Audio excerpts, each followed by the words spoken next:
Welcome back, everybody. This video it stems from the last video where I actually were doing some 3D printing on the X1C, and to be fair, I found it absolutely spot on. You know, and all the 3D printers that I have, as I said in the previous videos, they're not, although they're good at what they did at the time, they're not up to the par of this. And I've been watching everybody, the hype on the actual A1 Mini and the A1, and they've redone after problems, they've redone the A1. Anyway, I said I'd love to have them both, the A1 Mini and the A1 and the AMS Lite, and I thought, yeah. And I suddenly I got an email from Bambu, and it was saying that there was anniversary offers on. So I looked, and I couldn't believe the prices that they slashed them to. So I thought, in for a penny, in for a pound. So I purchased the Bambu Lab A1 Mini, and I purchased this one is the Bambu Lab A1 combo with the AMS. Now this worked out with the AMS unbelievably cheaper than the actual standard price. I will put a link in if the offer's still on, and I think a lot of other people are realising that the offers are there, because the A1 Mini, this came today, but the A1 Mini is going to be probably about another week or so before it's here. But to be fair, I haven't ordered the AMS with that one. I mean, you can pick the A1 Mini up for £169. It's incredible, and price is that, and you can get it for, I think it's 200 and something with the AMS Lite, but the AMS for the A1 and the A1 Mini is the same, so I can use whichever printer I want to connect it up to. But I didn't choose to have it for the A1 Mini.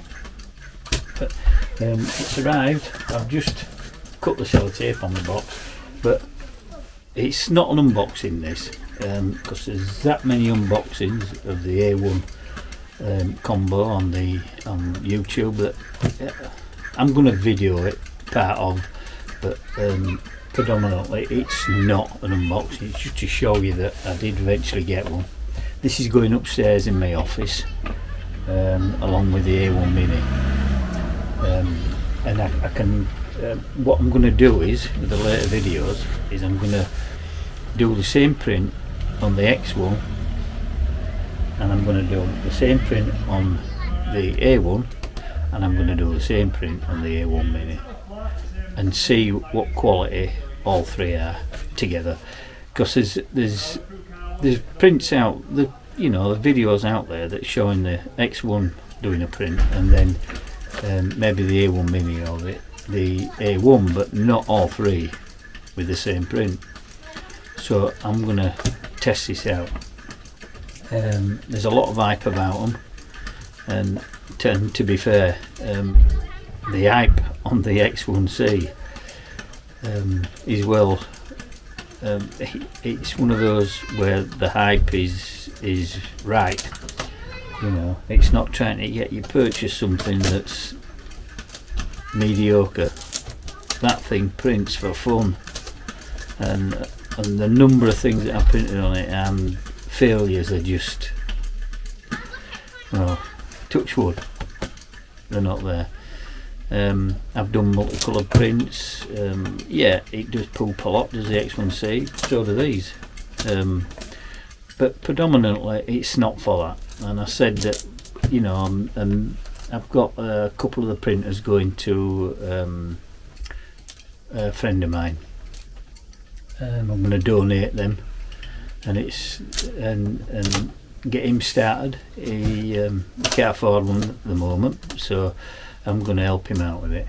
So there we go, and I'll show you inside this and see what we get.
That's the heat bed plate, and that's the PEI plate, textured, and quick start guide.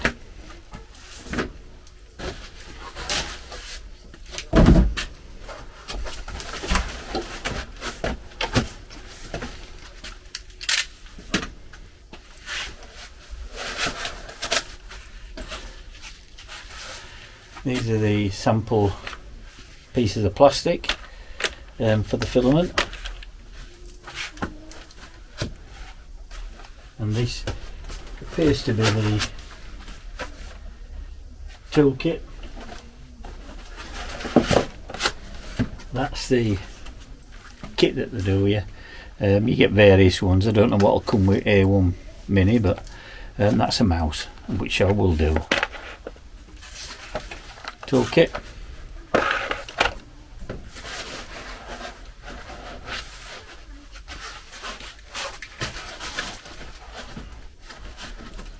Yeah.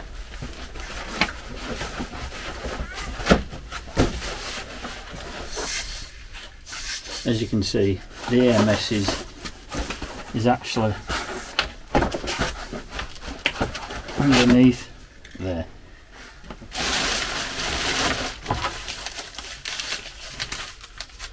Super dry. That's the crystals to keep all the moisture out. You can actually use these desiccant. I use them in my AMS. Quite good.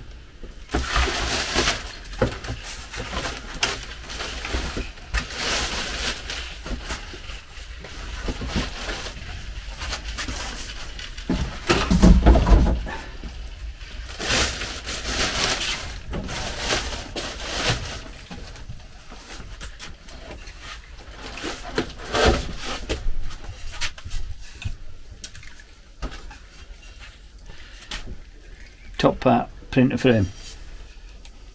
Okay.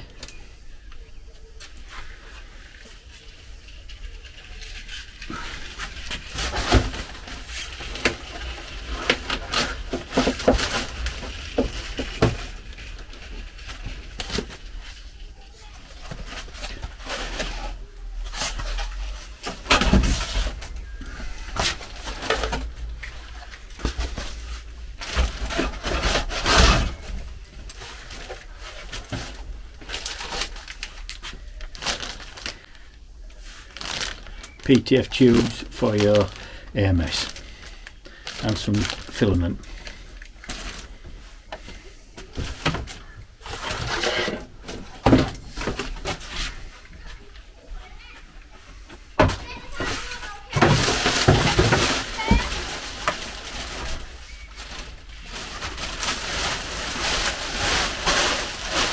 What I'm going to do now is I'm going to construct the and put the top frame onto the bed.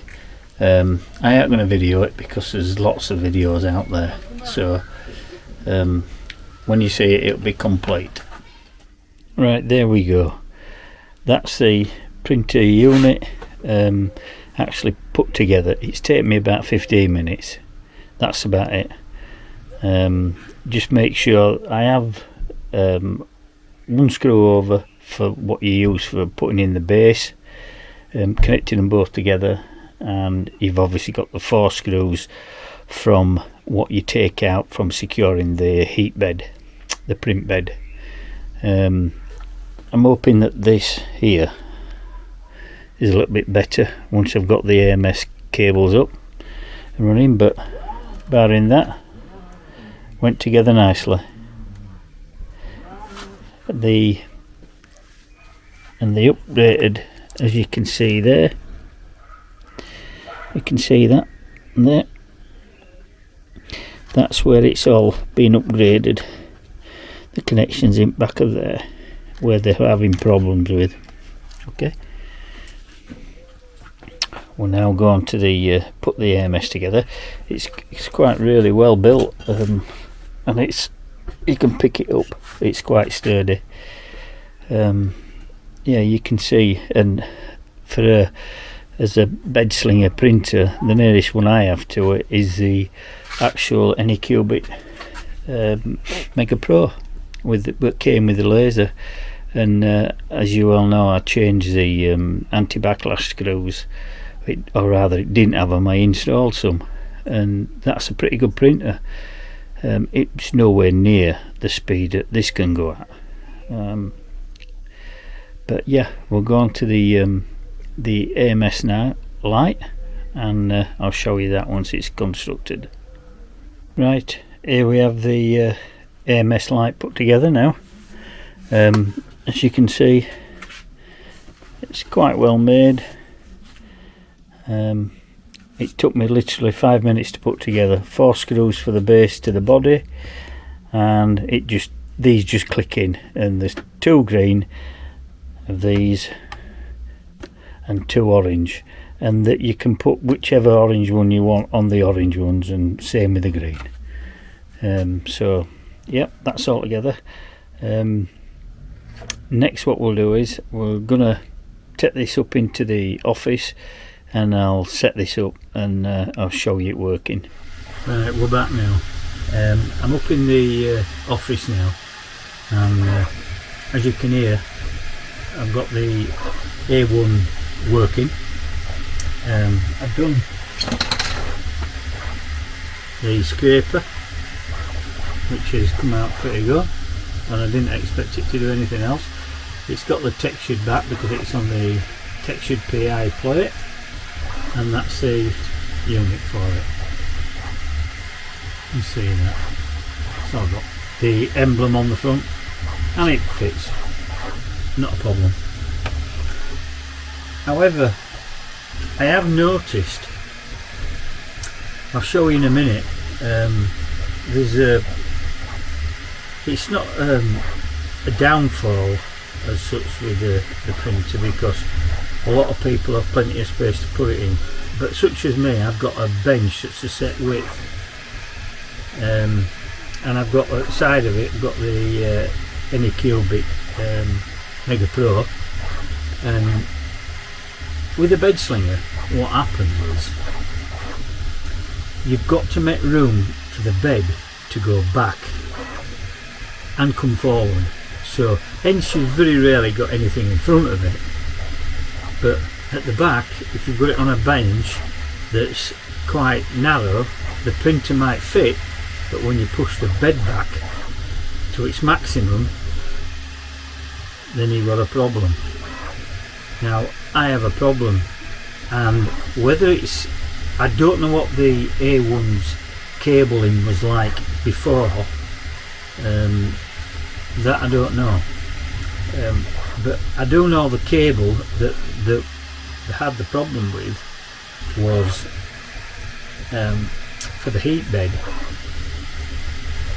Mine catches the wall. In fact, I'll show you, I'll take you over and show you. Right, here we are at the printer, and it's printing the mouse, and what I've done is, I don't know if you can see that, but I've sat mine on 6 rubber feet, because there's 6 points that it touches, so I've sat mine on these, got them from Amazon, and I glued 2 together to give it a bit more stability. when it does its noise cancellation and the vibrating when it's printing pretty quick, there's very little noise on it, except look at the cable at the back. At the moment it's printing in the middle. All I get, and that bench is wide, as you can see with the Mega Pro, and if I take you to the back there, that's nowhere near the wall. The cable comes out the side, okay, so, and from underneath, so that actually is pretty good because you get no extension at the back. With this printer, the fault is if you've got a bench with a wall and it's narrow, you're limited. Mine's right up at the front now. In fact, mine's half an inch over the front, but the feet are still on because the feet are set back. But that cable, so you've got to have a worktop that when you push that bed back and that cable goes as far back as it can go, because it's rigid, and it's quite rigid, is that. They've obviously made it because of the problem that they had. What that does is it gives you a footprint of what you need for this printer, and believe me, it's quite a lot. I don't know whether anybody else is having the same problem, but fantastic printer, but making the footprint because of that cable is, I mean, that's the power cable, so that doesn't make any difference. You can put that, but that you can't do anything with. That has to be as it is now, and you can see it's nearly touching the wall now.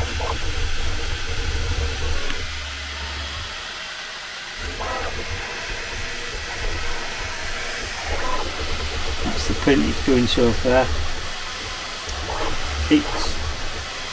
They are the easiest printers to set up. It just does it with the Andy app, and it does it with Bambu Studio. Sets up, no problem running. I'm just using one spool, and it's I think it's a dark. It's not black. It's another colour. It's that right dark grey that I'm printing the mouse in. It's PLA. It's their PLA. But yeah, I'm going to see what the quality of this print's like, and see what the quality of the print of the A1 Mini when it comes. But yeah, the only option for me is I've now got to put an extra top on here for this unit to sit on and pull it out so that it clears that cable, because believe me, when it's printing at the front of the bed, that cable's tapping the wall all the time. So I will do a measurement of when that cable is back at its maximum, what bench width you actually need. Me personally, I think that they could probably have come up with I think a better idea than coming straight out at the back of the cable. On the Mega Pro there, it actually comes out at the side. It comes out, as you can see, it comes out at the back there. You see that? It comes out there, and it goes in this corner, so it marries up. They probably could have taken it out from the side somehow. I don't know. I don't know how they'd have done it, but I certainly don't like that idea. It makes a table width from a standard table size, well, bench size. I mean, it's going to have to be probably another 6" wider as this top, just to account for the printer. I mean, it's nearly at the wall now, and it's only in the middle of the frame, so at the moment that is the only downfall with it I've found. Whereas when you've got an enclosed printer, you just stand it on the top. If the printer fits, there's no movement of the bed. But this is one of the problems that you must think about when you purchasing a bed slinger, either one, and the room you need for the bed to go back.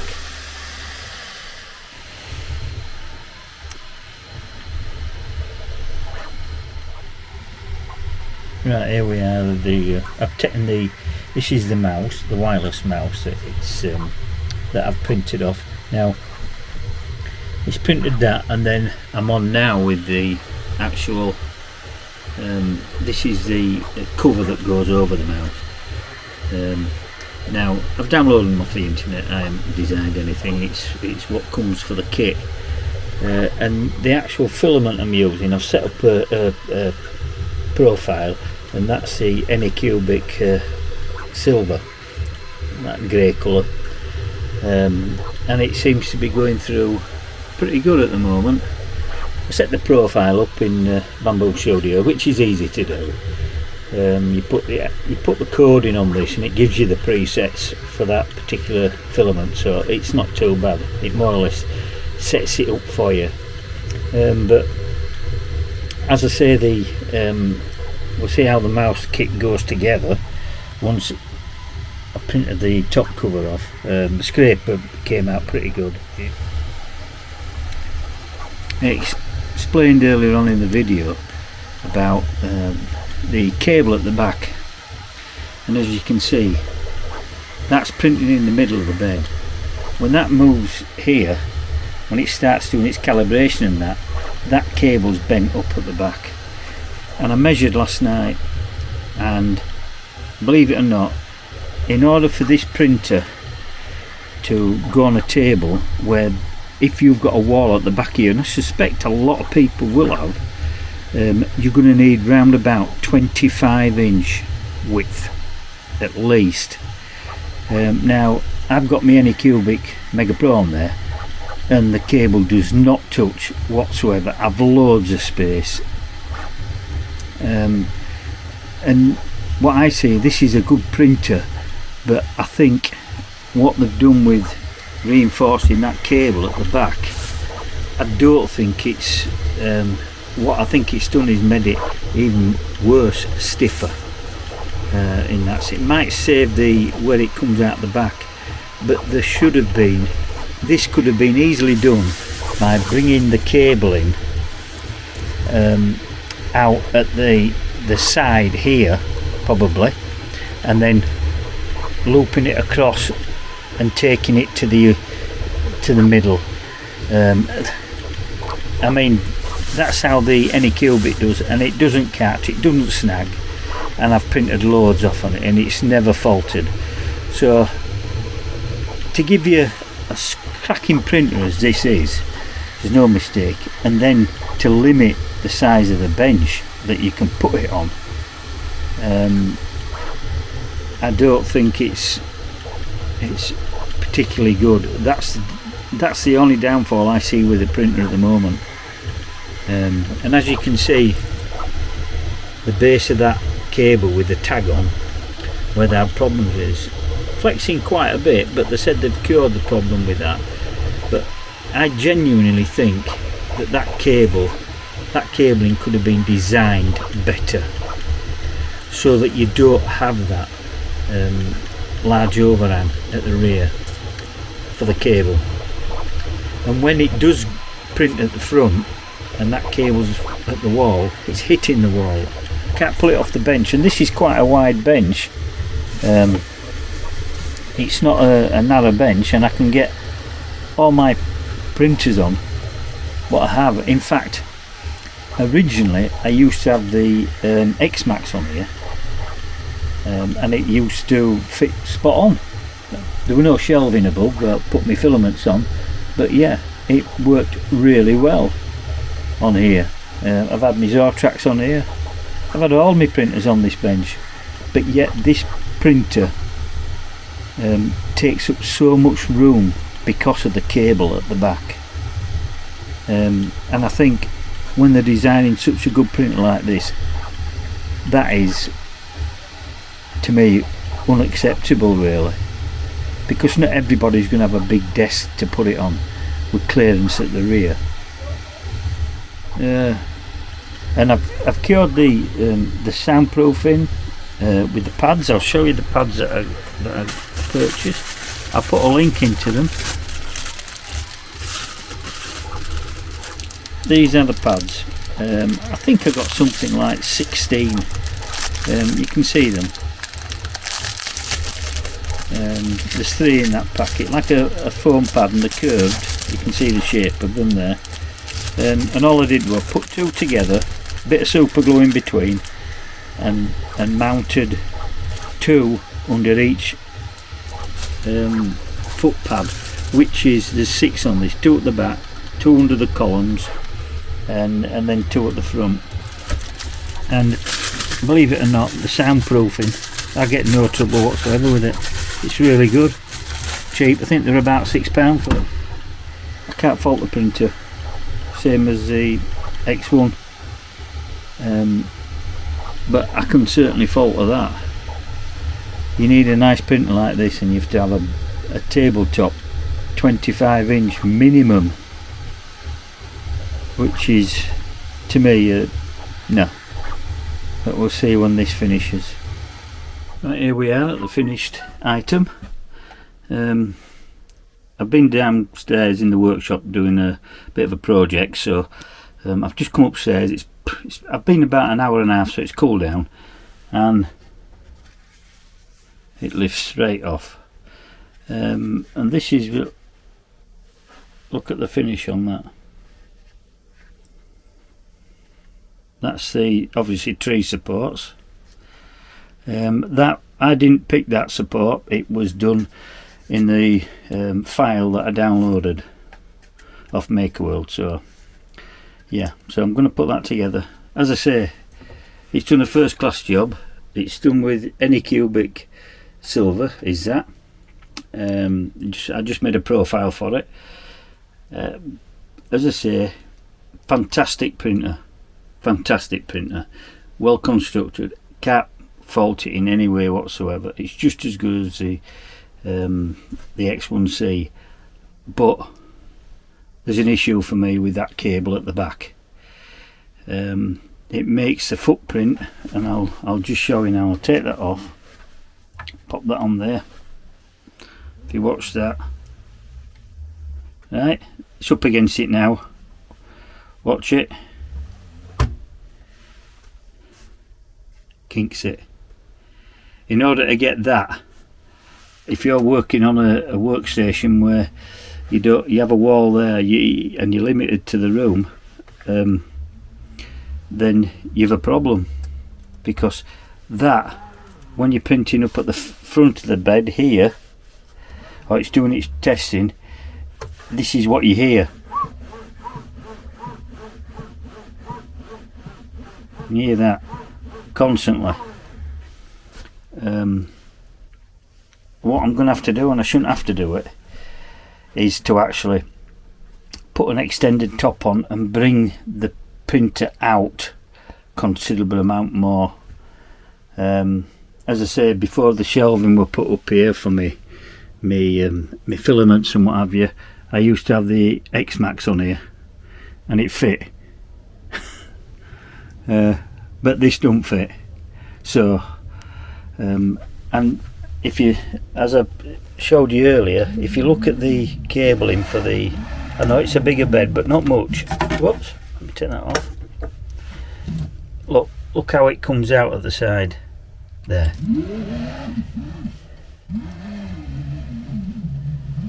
Right to the front.